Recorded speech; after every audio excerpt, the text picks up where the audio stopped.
Hello বন্ধুরা, তোমরা সবাই কেমন আছো? আশা করি তোমরা সবাই খুব ভালো আছো।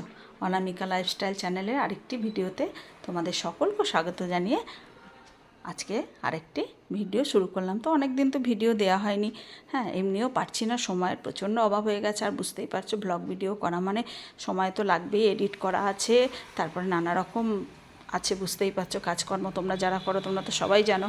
তো যাই হোক, দেখো স্নান টান সেরে চলে এসেছি, এখনও চুল আঁচড়াবার সময় হয়নি, শুধু স্নান সেরে পুজো সেরে রান্নাঘরে ঢুকে গেছি, কারণ অনেকটা বেলা হয়ে গেছে। এদিকে মেয়েরও পরীক্ষা শুরু হয়ে গেছে, মেয়েকে স্কুল পাঠিয়ে দিয়েছি, তো রান্নাবান্নার দিকে চলে এসেছি। তাই ভাবলাম আজকে একটা ভিডিও করি ছোট করে, আর তোমাদের সঙ্গে একটু কথা বলি, অনেক দিন কথা বলা হয়নি, তাই জন্য আজকে চলে এলাম। তো তোমরা একদমই ভিডিও দেখছো না বুঝতে পারছি, আর আমারও ওই জন্য ভিডিও করা এনার্জিটা একদম কমে গেছে। তো তাই জন্য খুব কম কম ভিডিও দিচ্ছি, আর একটু শর্ট ভিডিও করি, সেগুলো অবশ্যই তোমরা দেখো জানো, আর ভালো লাগলে যেন একটা লাইক করো আর সাবস্ক্রাইবটা করো। তাহলে চলো এগোই রান্নাঘরের দিকে। মাছগুলো ভাজতে চাপিয়ে দিয়েছি, এটা হবে মাছের ঝাল। তো মাছের ঝালের জন্য আগে মাছটা লাল করে ভেজে নেবো, ভেজে নিয়ে তারপরে মাছের ঝাল করবো। আর মাছের ঝালে দেবো সর্ষে আর জিরে বাটা। তো আমি মিক্সিতে আজকে সর্ষে আর জিরেটা বেটে নেবো, গোটা জিরেই বেটে দেবো আর সর্ষেও বেটে দেবো। তাই জন্য আজকে আর ইয়েতে ভালো লাগছে না, মানে শিলনোড়ায় ভালো লাগছে না। আর এদিকে করে নিয়েছিলাম সকালবেলা বেগনি, মুড়ি খাওয়ার জন্য, টিফিনে তো কিছু খেতে হবে, শুধু মুড়ি কিন্তু আমি খেতে পারি না। আর এদিকে দুপুরের জন্য একটু মুগের ডাল করেছি, আর এটাও করেছি লাউ দিয়ে। তো দেখো লাউ দিয়ে একটু মুগের ডাল, একদম কালো জিরে ফোড়ন দিয়েছি, আজকে আর জিরে ফোড়ন দিইনি, কালো জিরেগুলো ওপরে ভাসছে দেখো। তো এই করছি, আর এদিকে তো মাছের ঝালটা করছি তোমাদেরকে তো বলেই দিলাম। আর এদিকে একটু কুমড়ো শাক করবো, আর কুমড়ো শাকের সঙ্গে সামান্য একটু পুঁই শাকও দিয়ে দিয়েছি। তো কুমড়ো শাকটা অনেকদিন খাওয়া হয়নি, তো এদিকে কেটে ধুয়ে রেখে দিয়েছি। আর কুমড়ো শাকে ওই সবজি দিয়েছি, আলু কুমড়ো আর একটু ঝিঙে, আর সেরকম কিছু সবজি দিইনি। তো গরমকালে বেশ ভালোই লাগে একটু চচ্চড়ি টচ্চড়ি, বলো ঠিক কিনা, যেমন শীতকালেও ভালো লাগে তেমনি কিন্তু গরমকালেও ভালো লাগে। আর আমি কীভাবে এই কুমড়ো শাকটা রান্না করবো সেটা তোমাদেরকে আজকে দেখাবো। তো একবারই সিম্পল রান্না, শাক তো এমনি সিম্পল হয়। চলো মাছের ঝালটা করে নিই। তো প্রথমে মাছগুলো ভাজা হয়ে যাওয়ার পর তেলের মধ্যে একটু কালো জিরে ফোড়ন দিয়ে একটু টমেটোটা দিয়ে দিয়েছি। এবার টমেটোটা একটু ভালো করে নাড়াচাড়া করে ওই জিরে বাটা আর সর্ষে বাটাটা একসাথে বেটে নিয়েছিলাম, আর তার সাথে একটু শুকনো লঙ্কাও দিয়েছিলাম। তো সেটা দিয়ে দিলাম, আর দিয়ে দিলাম একটু হলুদ আর নুন। তো চলো এটাকে ভালো করে একটু কষিয়ে নিই, যেহেতু জিরে আছে বলে একটু ভালো করে কষাচ্ছি, সর্ষে থাকলে কিন্তু আমি বেশি কষাতাম না। তো দেখো কষানো হয়ে গেছে, এরপরে দিয়ে দিলাম সামান্য জল, বেশি না, যেহেতু ঝাল তাই জন্য একটু সামান্য জল দিলাম। তো এবার জলটা ফুটবে, ফুটে উঠেছে, এইবার দেবো মাছগুলো, আর মাছগুলো দিয়ে দেবো। মাছগুলো দিয়ে দেওয়ার পর একটুখানি দুটো কাঁচা লঙ্কা দেবো, এটা আমার জন্য দেবো, কারণ আমার বাড়িতে বেশি ওরা ঝাল খায় না। তো দিয়ে দিলাম দুটো কাঁচা লঙ্কা। এবার দেখো মাছের ঝালটা একদম হয়ে গেছে। তো এবার আমি নামিয়ে নেবো মাছের ঝালটা। তো তার উপরে নামাবার আগে দিয়ে দিয়েছি একটু ধনেপাতা কুচি। তো চলো নামিয়ে নিই।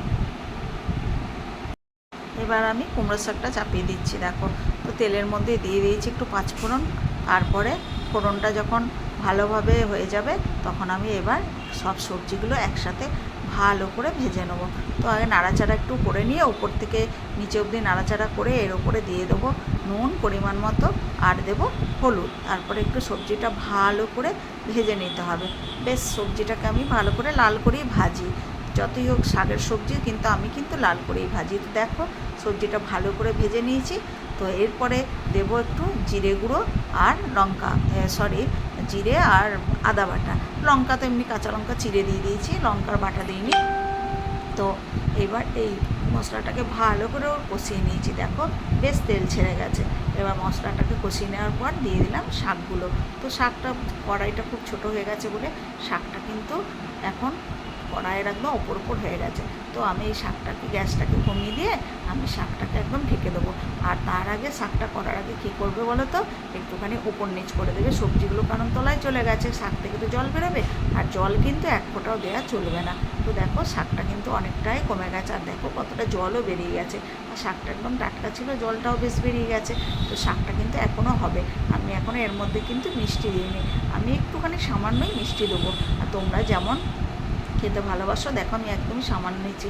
আর শাক তরকারিতে একটু বেশি মিষ্টিই ভালো লাগে, কিন্তু আমি যেহেতু মিষ্টি খাই না তাই খুবই সামান্য একদম নামমাত্র দিলাম। এখন শাকের সবজিটা আরেকটু হবার পর তারপরে নামাবো। আর এদিকে দেখো চাপিয়ে দিয়েছি ভাতও ফুটছে। তো চলো আজকে দুপুরে এটাই হচ্ছে আমাদের লাঞ্চ। তো হোক এইগুলো, তারপরে দেখাই তোমাদেরকে। দেখো শাক চচ্চড়িটা একদম রেডি হয়ে গেছে, একদম হয়ে গেছে।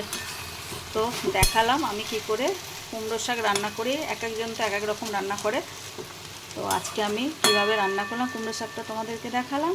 তো চলো, লাঞ্চ করতে তো এখন অনেক দেরি, আর এই যে ভাতও প্রায় হয়ে এসছে, ভাতটা নামাবো। তো চলো বন্ধুরা, আজকে এতটুকুই থাক। তোমরা দেখো এরকমভাবে কুমড়ো শাক চচ্চড়ি রান্না করে, তো কেমন লাগবে, নিশ্চয়ই ভালো লাগবে তোমাদের। তো করে দেখো। আর গরমকালে এইসব একটু ভালোই লাগে, বলো ঠিক কিনা? এই চচ্চড়ি শীতকালেও ভালো লাগে, আর শাক টাক তো সবসময়ই ভালো লাগে, তাই না বলো? তো চলো, আজকে অনেক দিন পর কুমড়ো শাকটা রান্না করলাম। তাহলে আজকে এতটুকুই। ভালো লাগলে অবশ্যই একটা লাইক করো, কমেন্ট করো, আর সাবস্ক্রাইব করতে যেন ভুলো না। তাহলে আজকের মতো টাটা।